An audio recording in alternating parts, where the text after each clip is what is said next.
आप सभी का अपने चैनल वैंडरलस्ट स्टोरीज पे स्वागत करता हूं। आशा करता हूं आप सब लोग स्वस्थ होंगे, मस्त होंगे, अच्छे से होंगे। तो आज मैं आपसे एक ऐसी जगह के बारे में बात करूंगा जो कि अपने आप में बहुत ही खूबसूरत और रोमांच से भरपूर है।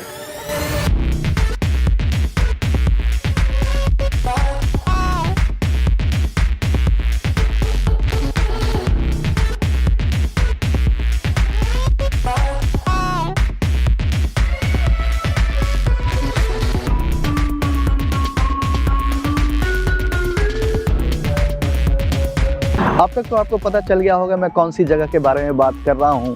यहाँ जाने के लिए कई लोग पता नहीं कितने महीने, कितने सालों इंतज़ार करते हैं, तब यहाँ का एक इस डेस्टिनेशन को प्लान कर पाते हैं। तो सबसे पहले तो मैं बात करता हूँ इस जगह के लोकेशन के बारे में। भारत में काराकोरम रेंज में बसा हुआ है, हिमालय के काराकोरम रेंज में है ये। लेह लद्दाख पूरा रीजन है। जो शहर है, शहर का नाम लेह है, और जो पूरी टेरियन है, जो पूरी टेरिटरी है, उसका नाम है लेह लद्दाख। थोड़ी सी जानकारी अगर इतिहास के बारे में मैं थोड़ा बताऊं तो पहले ये जम्मू कश्मीर राज्य के अंतर्गत आता था, जिसकी राजधानी श्रीनगर है। तो जम्मू कश्मीर में जनरली 3 रीजन हुआ करते थे। एक जो रीजन था, जो नीचे का एरिया आप कह सकते हैं, वो था जम्मू, जहाँ पे वैष्णो देवी के लिए बहुत फेमस है वो जगह। तो उसका एक रीजन था जम्मू, दूसरा रीजन था श्रीनगर, जो कि जम्मू कश्मीर की राजधानी भी थी, और तीसरा जो था वो लद्दाख। तो इन 3 रीजन के बारे में बता दूं। जनसंख्या के लिहाज से सबसे ज्यादा जनसंख्या जम्मू में थी और सबसे कम जनसंख्या लद्दाख में थी। अब क्षेत्रफल के हिसाब से अगर मैं बात करूं तो लेह लद्दाख का क्षेत्रफल इन तीनों रीजन में सबसे बड़ा था। जनसंख्या के मामले में ये तीसरे पायदान पे था। सबसे ऊपर जम्मू, उसके बाद श्रीनगर और फिर लेह लद्दाख। वहाँ आबादी बहुत कम है, रफ टेरियन है, तो आबादी बहुत कम है। अब बात करते हैं वर्तमान की। तो आर्टिकल 370 हटने के बाद ये जो है जम्मू कश्मीर राज्य, ये आर्टिकल 375 रिमूव होने के बाद ये 3 यूनियन टेरिटरीज बन गए। क्षेत्र वही है, जम्मू, श्रीनगर और लेह लद्दाख। तो लेह लद्दाख अब यूनियन टेरिटरी है। तो ये तो हो गया इसका पॉलिटिकल बैकग्राउंड, जो अभी जो चेंजेस हुए हैं। अब इस चैनल के जरिए मैं आपको ये बताऊंगा कि आप एक हफ्ते 8 दिन का अगर आपके पास समय है तो आप कौन कौन सी जगह यहाँ जा सकते हैं। सबसे पहले बात करते हैं कनेक्टिविटी की। कनेक्टिविटी पे अगर मैं बात करूं तो लेह लद्दाख वेल कनेक्टेड है by air. Most of the people they prefer to go Leh Ladakh by air only. वहाँ का एयरपोर्ट है छोटा सा, इंडियन डिफेंस के अंतर्गत आता है, मिलिट्री ड्रिवन एयरपोर्ट है वो, और डिफेंस इसको सारा मेंटेन करती है। जो एयरपोर्ट का जो नाम हुआ रिंपोचे एयरपोर्ट है, मैं नाम थोड़ा सा भूल रहा हूँ। उस एयरपोर्ट पे आप जा सकते हैं। कनेक्टिविटी अच्छी है, भारत के लगभग सभी महानगरों से वहाँ के लिए फ्लाइट है, बट ज़्यादातर जो फ्लाइट होंगी वो वाया दिल्ली होकर के जाएंगी। दिल्ली से डिस्टेंस, चूँकि दिल्ली कह सकते हैं कि नॉर्थ इंडिया का एक गेटवे है, दिल्ली या चंडीगढ़ से कनेक्ट होकर जाती है। बॉम्बे से भी फ्लाइट्स हैं, बैंगलोर से भी हैं, चेन्नई से भी हैं। कनेक्टिविटी हर जगह से अच्छी है, मगर most of the flights they go through Delhi. तो दिल्ली में आपको दिल्ली से होते हुए ही आपको जाना होगा। लेओवर होता है मोस्टली सारे फ्लाइट्स के। तो वहाँ लैंड करने के बाद भी लेह लद्दाख अपने आप में बहुत बड़ा इलाका है। मैं आपको बता दूं कि अगर आप एक हफ्ते वहाँ रहते हैं और सारी जगहों को अगर आप ज़्यादातर जगहों को अगर आप कवर करने की कोशिश करते हैं तो आपको करीबन बाई सरफेस 700 से 900 किलोमीटर की यात्रा करनी पड़ेगी।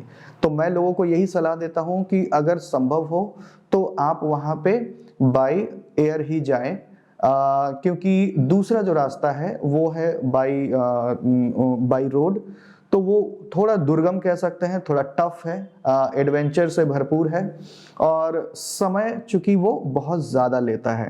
अगर दिल्ली से मैं बात करूं, दिल्ली से केवल 1000 किलोमीटर की यात्रा अगर आप वहां करेंगे, वो भी पूरे साल वो खुला नहीं रहता है, गर्मियों में वो खुला होता है, 6 महीने वो बंद होता है। 2 रास्ते हैं, एक वाया श्रीनगर कारगिल होकर के दिल्ली से आप जम्मू जाएंगे, जम्मू से श्रीनगर, श्रीनगर से फिर आप कारगिल होते हुए आप लेह लद्दाख पहुंच सकते हैं। तो ये मिनिमम जो ये ड्राइव होगी 2-3 दिनों की होगी, 2 दिनों की होगी। और उसमें भी ये गारंटी नहीं है कि अगर वन वे हुआ, आप रास्ते में कहीं फंस गए, किसी भी तरह की दिक्कत आई तो समय ज़्यादा लग सकता है। मगर कई ऐसे एडवेंचर फ्रीक हैं, बाइकर्स हैं, तो ये लोग जो है प्रकृति का आनंद लेते हुए और वो राइड करके भी जाते हैं, ड्राइव करके भी जाते हैं। जो दूसरा रूट है वो है वाया मनाली होकर के, जो बहुत ही दुर्गम है मगर उतना ही सुंदर है, मैं आपको ये बता दूं। It is one of the most scenic road trips for this entire Himalaya region. एक अजीब सी मेमोरी और एक अजीब सा एडवेंचर है जब आप वाया मनाली के थ्रू जाते हैं। मगर ये अमूमन सारे मैं आपको बताऊं, सभी प्रकार के जो टूरिस्ट हैं उनको वो सूट नहीं करेगा, क्योंकि एक तरीके से एक्सपीडिशन है, रोड संकरे हैं, कहीं आप फंस सकते हैं। साल में 6 महीने वो बर्फ की वजह से बंद होता है। एंड गर्मियों में अगर आप जाएंगे तभी आप वहां पहुंच पाएंगे लेह लद्दाख। तो अच्छा है कि आप बाय फ्लाइट जाएं, ठीक है। ट्रेन का कोई रास्ता नहीं है।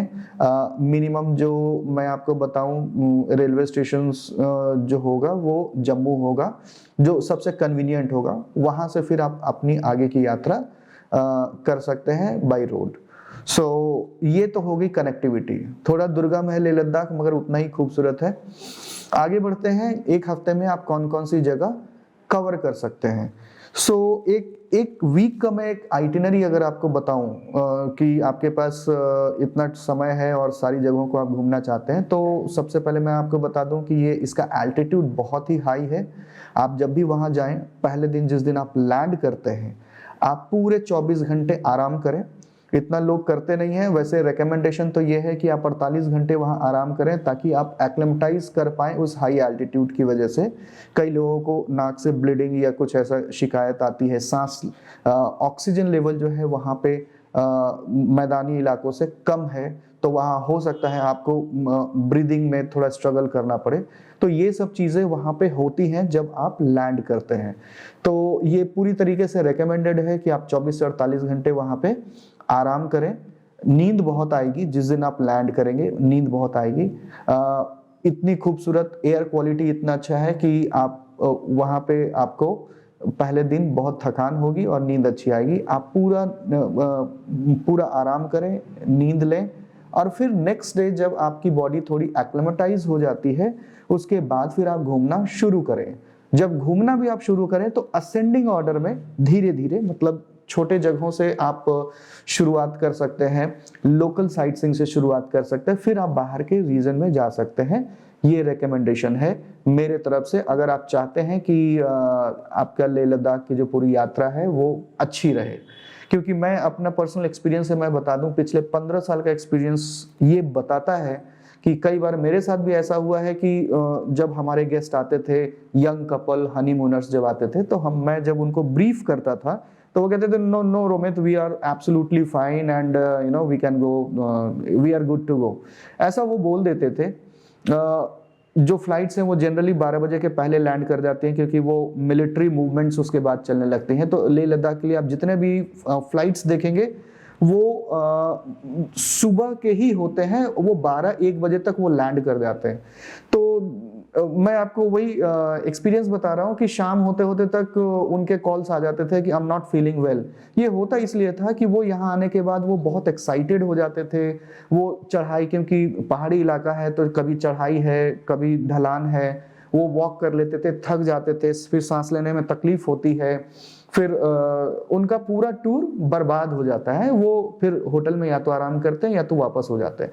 तो आप एज अ टूरिस्ट ऐसी गलती मत करना, चाहे आप यंग हो या फिर आप चाहे आपकी उम्र 40+ हो, मगर आप जो प्रकृति आपसे जो कहती है, जो डिमांड करती है, वो जरूर पूरा करें, वरना आपका टूर खराब हो सकता है।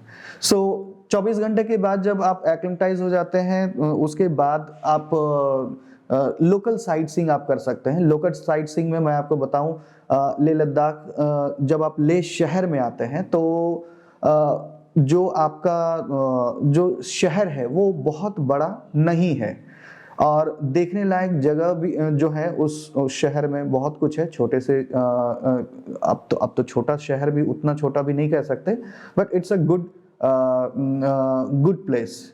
तो लोकल वहाँ के मार्केट जो है आप उसको इंजॉय कर सकते हैं। जो आपका होटल है, अगर आप हर बार ट्रांसपोर्ट अगर आपके पास अपना नहीं है तो कोशिश करें कि मार्केट एरिया के आसपास आप होटल ले लें। बहुत सारे होटल्स हैं। एयरपोर्ट से सिटी की जो डिस्टेंस है वो मुश्किल से 5 किलोमीटर की होगी, 5 से 7 किलोमीटर मैक्सिमम।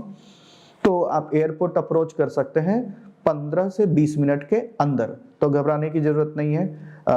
टाइमिंग का ख्याल रखें। आपका जो जर्नी लद्दाख के किसी भी होटल से अगर आप आ जा रहे हैं तो with in half an hour आप एयरपोर्ट पे पहुंच जाएंगे। ठीक है। सेकेंड डे आइटिनरी हम टूर प्लान ऐसे करते हैं कि हम उस दिन सुबह फ्रेश रहते हैं और साइट सीइंग अगर मैं शहर का मैं आपको बताऊं तो सबसे पहले आप लद्दाख के किसी भी जगह पे रहेंगे तो आपको होटल से ही दो चीजें शायद दिख जाएंगी। एक है शांति स्तूपा और दूसरा है ले पैलेस, जो वहाँ का पुराना पैलेस हुआ करता था। अब वो आर्कियोलॉजिकल सर्वे ऑफ इंडिया के अंडर में है, एक टूरिस्टिक प्लेस है, वहाँ आप जा सकते हैं। ठीक है। ये दो जगह शहर के अंदर है। सबसे पहले आप वो देख कर आए। उसके बाद आप उस दिन क्या कर सकते हैं कि आप वहाँ पे अगर बाइक राइडिंग के शौकीन हैं तो आप आसपास के इलाकों को बाइक रेंट पे ले सकते हैं। आपको हर जगह पे बाइक रेंटल पे मिल जाएगी और आसपास के इलाकों को आप ज़्यादा बेहतर तरीके से घूम सकते हैं। मुझे लगता है कि कार से तो हर टूरिस्ट घूमता ही है, मुझे लगता है बाइक से आप ज़्यादा अच्छे तरीके से वहाँ पे घूम पाएंगे। ठीक है। तो सबसे पहले टेरेन की मैं अगर बात करूँ तो 3 रास्ते हैं। पहला जो है लेह सिटी से बाहर जाने का साइट सीइंग के लिए मैं आपको बताऊं तो एक है आपका लेह से कारगिल वाला रास्ता। ठीक है। मैग्नेटिक हिल, इसमें बहुत सारे टूरिस्ट अट्रैक्शंस हैं। मैं आपको बताऊं, हॉल ऑफ फेम सबसे पहले आएगा जब आप लेह से बाहर निकलेंगे कारगिल वाले हाईवे पे जो श्रीनगर को जाता है। तो उस रूट को आप पहले दिन चुने, वो सबसे बेहतरीन है। एक प्लान्ड वे में मैं आपको बता रहा हूं। तो आप जैसे ही शहर से बाहर निकलेंगे 3-4 किलोमीटर के अंदर में ही आपको हॉल ऑफ फेम मिलेगा, जहां पे कारगिल वॉर से रिलेटेड वो सारे मेमोरीज रखी हुई हैं। और ये डिफेंस के अंदर आता है। ये एक तरीके का म्यूजियम है, आप वो जरूर देखें, आपको बहुत ही अच्छा लगेगा।